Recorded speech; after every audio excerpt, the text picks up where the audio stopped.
You are listening to episode number 46 of Reflections from WT. I am Randy Ray. This is Dr. Walter Wendler, the 11th president of West Texas A&M University. And we have a special guest with us today, Kendra Potts. Hello. Hello.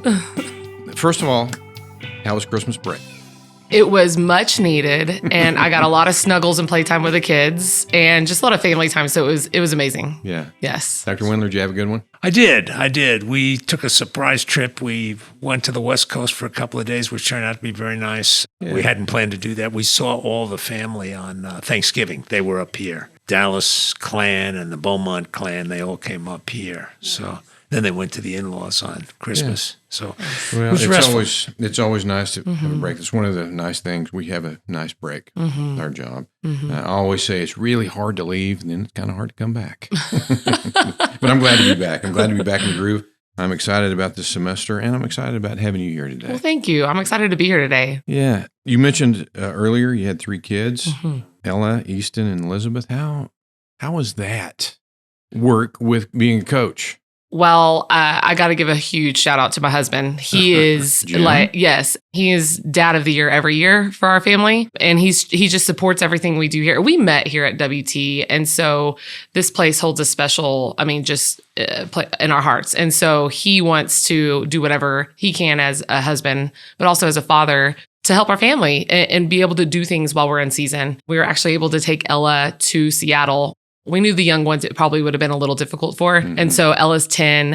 I think she's going to have a core memory of that trip. That was very special. So she had a daddy-daughter vacation with Jim while we were in Seattle, but she got to see the whole thing from start to finish. It was amazing. So yeah. You charmed. Oh, it was awesome. You lead a charmed life. That's a wonderful thing. It was wonderful. So you went to school at WT. Yes. You were a player here. How was that transition from being a player to being a coach? I used to think being a player was just the most challenging thing, and the transition to the coaching world. Wow. As a player, you get those endorphins out. You get to release, and as a coach, you got to stay calm even when you're inside, probably wanting to let some things out. And so that transition as the roles, that was pretty challenging, but I have great mentors. Tony Greystone took me in, and so grateful for him. But being able to come back here and coach at a place that I played, that's just the icing, because going to A&M Corpus Christi was amazing for us. We grew so much as coaches there. But when we left, man, that's when I realized WT, like the support, the community, the families that just take our players in, that's not everywhere. I kind of assumed that that's how it was because that's all I knew. That is all I knew as a player. And coming back here, those things don't change. You want to evolve and change, but the things that don't change around here are the love and support from the people at WT, but also the community around. And so that's just been super special. Yeah, I don't think a lot of people realize that. Dr. Wendler, have you experienced the same thing? You've worked at a lot of different schools. Right. How is the athletic culture here different? It's very strong, and I think it's what Kendra mentions. There's a lot of support especially in the extended community. On campus, too, although I'm always wanting to see more students at games, although I'm not always the best example. I've got another job other than being a fan, and I am a fan. I'm a serious fan. But what this athletics is a well-oiled machine, the intercollegiate athletics at WT. A lot of that goes to Michael McBroom, who keeps the thing moving. He's like all of us. He's, he has better days than some days are better than others. But the bottom line is he keeps this thing moving. And I was at the NCAA meeting in San Antonio last week, and they went through the championships, and everybody gave a rousing round of applause. This was amongst the presidents, so it's a small group. But Jay, the commissioner for the LSC, went through all of the championships and so on from fall sports, and WT was involved in everything, save football, but everything else. It's remarkable to see that. And if you look at the general quality of intercollegiate and the GPAs, what's the volleyball GPA? Our team GPA was a 3.6. I think I was equally proud of that. And you should be. And I always ask that. I like winning as much as anybody. I've got a competitive spirit. I played a little hockey in community college. I like to compete. I like to compete in the job that I'm in, compete with other universities and try and define who we are in a way that's a little different. Very easy if you pay attention to the panhandle. But the bottom line is this intercollegiate athletics is the most well-oiled machine that I've ever seen. Doesn't necessarily have the most resources. We scrap for everything we've got. And there's a lot of competition for our strong coaches. We get people constantly being approached by other institutions. We do everything we can to keep the good ones. And by good ones, I mean they know that student athletes are students first, and they're concerned about the team GPA, just what Kendra said. 3.6, that's much higher than the general student population. These girls work hard, and I'm proud of that. And that's the lesson that they take with them. I don't know how many will eventually play professional volleyball. My guess is a very, very tiny number. But the ethics, the attitudes, the values, the sort of the nature of the Texas Panhandle will never leave them and will always have great values. So I think that's what it does. Kendra, how do you do that? How do you encourage your athletes to excel in the classroom? Well, if we're as coaches not expressing excitement about that side of things, I can't ask them to. I think it starts with us as like how we set the tone for anything. If we're asking girls to be energetic in the gym, but we're not, it doesn't work. Same thing. So we put a lot of attention to academic meetings weekly. It's really more time management and schedule. You know, they're smart, but we want to make sure we're helping them with just being able to organize, make sure that they're being proactive with professors, face-to-face conversations, and being able to say, hey, I'm missing, not I missed. You know, it's just being proactive and all of that, showing that initiative. I know they don't realize it right now, but it's going to carry over and help them so much in the real world, you know, just being able to communicate that way. But we put a big, strong emphasis on that as a staff. And I think it is. If we're excited about something, they're going to be excited about something. So we hold ourselves accountable on that. But those academic meetings actually turn into just like personal conversation, you know, just kind of letting us know what they're doing. And so I actually really appreciate that part of our job.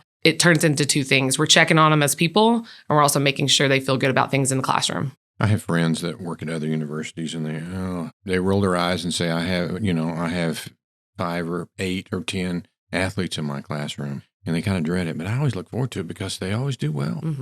It's all of our sports too. No, it is. It is. No matter the one-loss record, I think that's something that Michael McBroom has helped tremendously with, is this idea that these student athletes need to perform academically.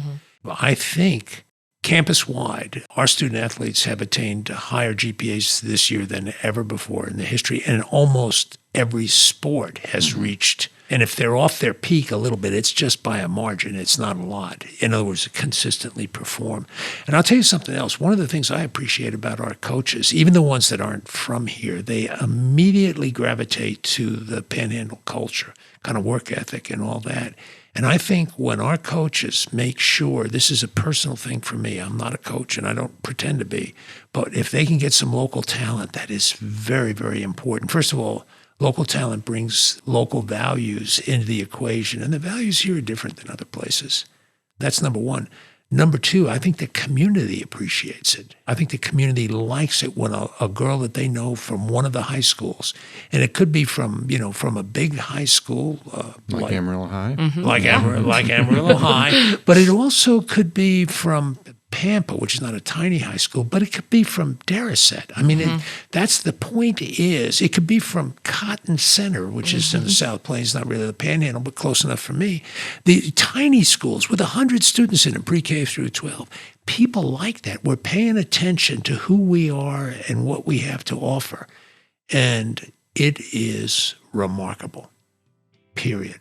What we have to offer in the Panhandle is remarkable. Yeah, I agree. We're going to take a break, and when we come back, Kendra, I want you to tell me all about the national championship. Absolutely. What that day was like. Oh, man, I can't wait to relive it. Look at her smiling. Yeah, I can't wait. I can't help it myself.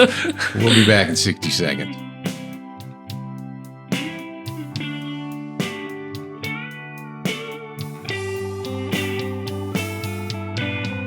West Texas A&M University is the Panhandle's university. With a commitment to serving the region and the world, WT is proud to put people, programs, and places first. We are a strong community, a herd of buffaloes proud to call West Texas home. Learn more at WTAMU.edu.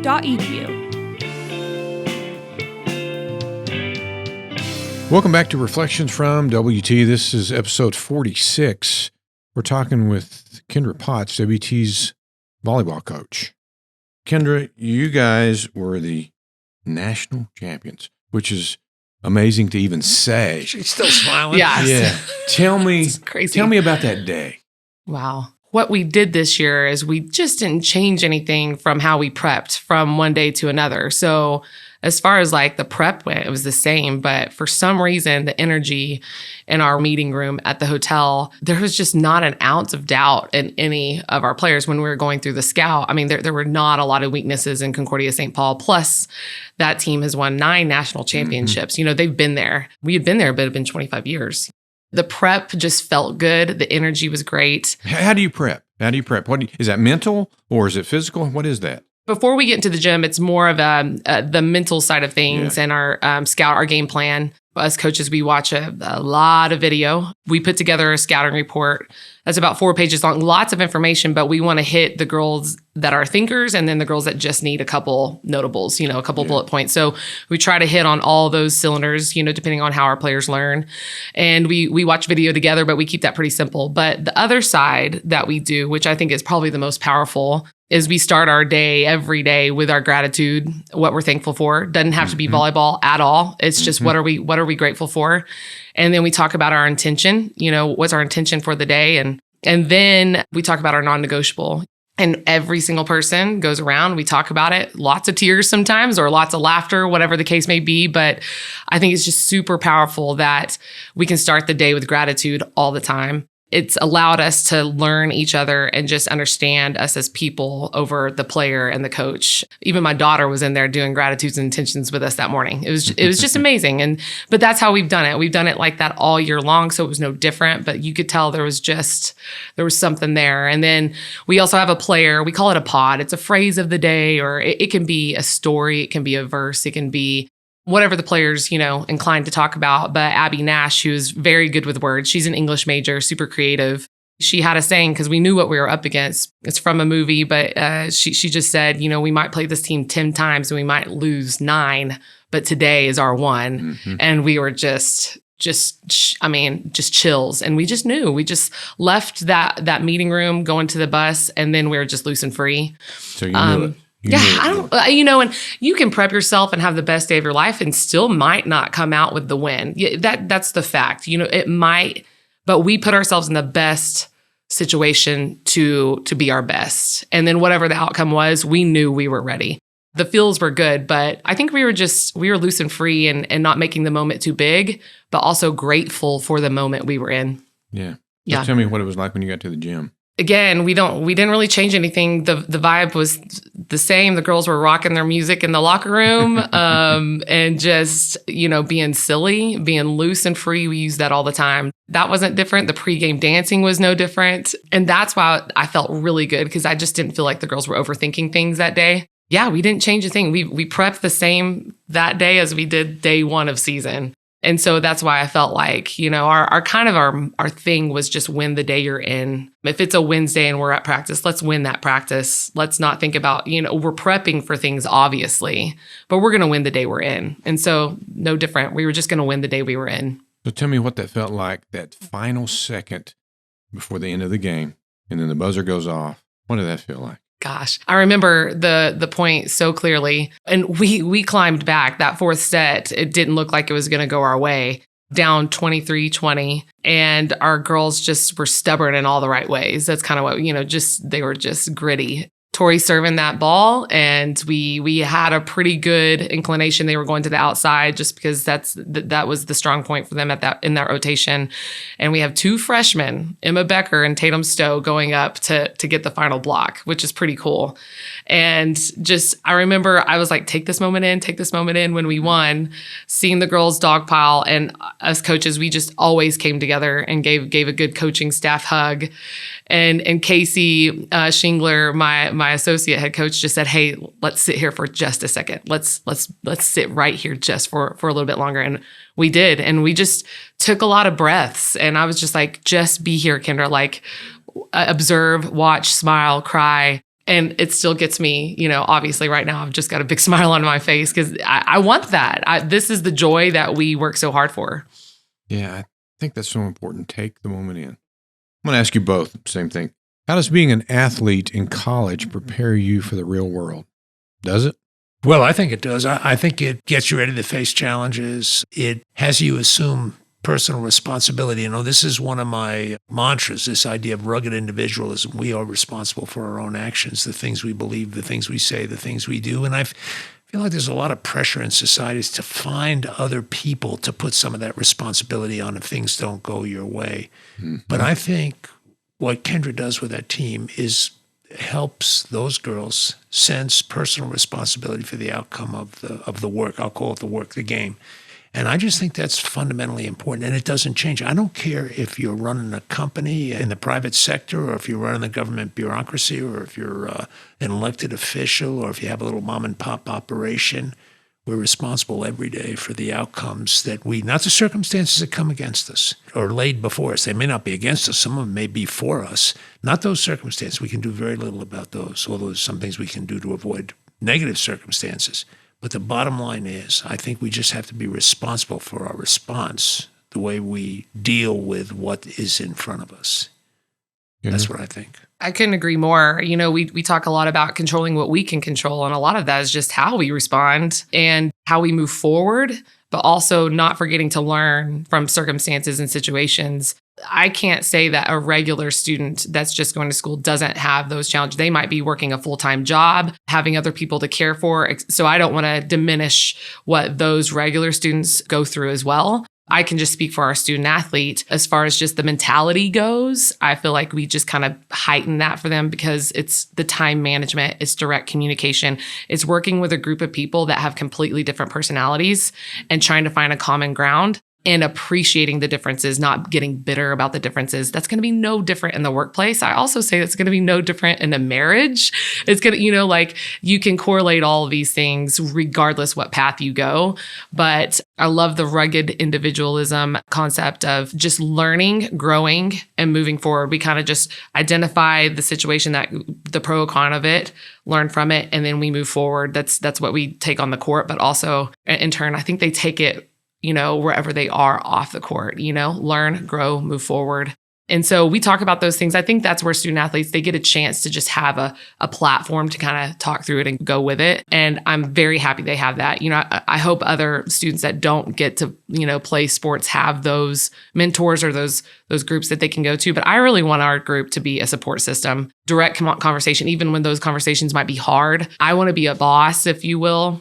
That's one, approachable, that they can come and ask maybe tough questions to, and I'm receptive. But I also want them to learn how to take direct, honest feedback and run with it. Don't be a victim to it and know that it's all for the greater good.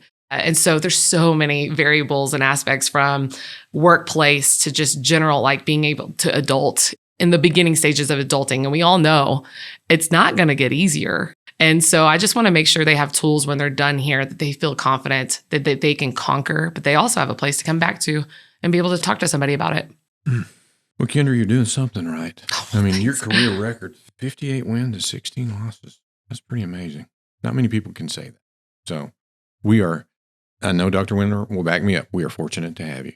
Thank you. Yeah. Absolutely. Absolutely. And please, she's staying here and continuing to work with us. It's and our people and representing the Texas Panhandle. We're glad you come back home. Thank you. I always show our guest a curveball, and this one's an easy one, I think. So we're going to take volleyball out of the loop, out of the equation. What's your favorite sport other than volleyball? Dr. Wendler, can you say, are you comfortable saying what your favorite sport is other than volleyball? Yeah, it's real easy for me because... Let me guess. Can I? Yeah. I bet it's hockey. It is. I like it. Because you're a former hockey player. Because I played, and I wasn't very good. And because we don't have a hockey team. Yeah, that's a real safe answer for me. Yes. I'm not going to offend anybody. But I'll tell you one thing that I have, and I'm not just saying this because Kendra's here or because, and I do get out to some games, not nearly as many as I should, but I have had a new appreciation for intercollegiate athletics for women. There is something special about the women's programs here, and the men's too, but the women's, I just never have seen it quite the way that it is here. Even at, for example, my most recent experience away from here was at Southern Illinois University. We had a tremendous men's basketball program. We filled up now it's Banterra Bank Center. We filled that thing up almost all the time for home games. Women, 500 people. So there was this sort of imbalance. But here, I've come under new appreciation generally for softball, women's basketball, volleyball, these sports, team sports for women that, I don't know, there's just something about it that I never had thought much about before. To be honest, I'm just being honest, because the places I was, there wasn't that kind of support. It's real here and it's vital. I think it's people like Kendra. Oh, I agree. What would you say? What would you say is your favorite sport other than volleyball? Man. She's going to say hockey. No. Yeah, the right answer is hockey. No, I strategic wise and like just the toughness. I really got into the girls' softball run a couple years ago. Oh, yeah. And oh my gosh, like I just picture myself being a pitcher on the mound, all eyes on me. You know, it's a team sport, but there's a lot of individual responsibility that's significant to the team, you know? So I really got into that and I just appreciated just the toughness of those girls. So I got into the actual sport and I love watching the World Series play whenever they're playing in the spring, but softball specifically. So I really love that, but I love all sports just because I like seeing groups come together. Yeah. But I do like football too, just because it's more of the environment that I think football brings and the excitement. And there can be a big football fan or there can just be a person there like just having fun and talking to people. I think it welcomes a lot of different minds, you know, together. But man, this is not the softball. Yes, that would be one of my favorite sports.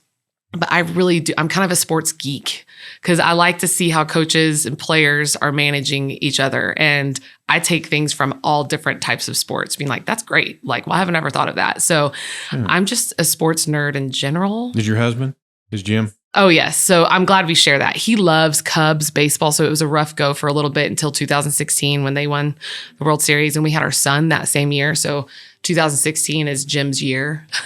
I wish we could have another one of those. But yes, so I've inhered that. Have you guys been to Wrigley Field? Yes, we have. We went for our 4th anniversary. We love Chicago too. Yeah. I mean, yes. So yes. Yeah, a couple of years ago. Yes. Went. A lot of fun. Great. All right. Well, thank you. Thank you for joining us. Yes, thank This y'all was for a having fun me. This is conversation. great. Yes. Yeah. All right. And thank you for joining us here at Reflections from WT. Looking forward to seeing you next time.